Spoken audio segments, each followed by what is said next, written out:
दिन दहाड़े नौजवान लड़की का पेट्रोल पंप से जबरदस्ती अगवा, वीडियो हुआ वायरल। एक 19 साल लड़की को दो गुंडों ने दिन दहाड़े सबके सामने अगवा कर लिया है। जब वो बस से उतरी और पेट्रोल पंप पर अपने भाई का इंतजार कर रही थी तो दो बदमाशों ने उसे जबरदस्ती मोटरसाइकिल पर बिठाकर भाग गए। ये वाकया पीर को मध्य प्रदेश के ग्वालियर में पेश आया है। ये मनाजिर वहाँ नस्ब सीसीटीवी कैमरों में रिकॉर्ड हुए। हेलमेट पहने एक शख्स पेट्रोल पंप पर आया तो एक और शख्स अपने चेहरे पर कपड़ा बांधा हुआ था ताकि उसका चेहरा नजर न आए और नौजवान लड़की को जबरदस्ती उठाकर मोटरसाइकिल पर बिठा दिया। उन्हें वहां से ले जाया गया जबकि आसपास के लोग देख रहे थे। उसकी वीडियो सोशल मीडिया पर वायरल हो गई है। पुलिस ने घर वालों की शिकायत पर मुकदमा दर्ज करके तफ्तीश शुरू कर दी है।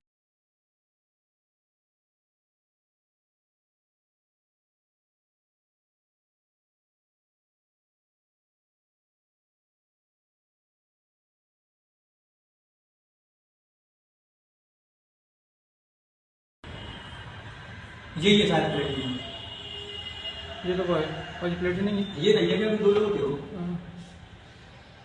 ये गाड़ी जी लड़कों को पकड़ के जे अब सही कर रही है। इतने लोग ना देख तो रहा है, इससे कुछ कर एकदम आए और एकदम लेके चले गए।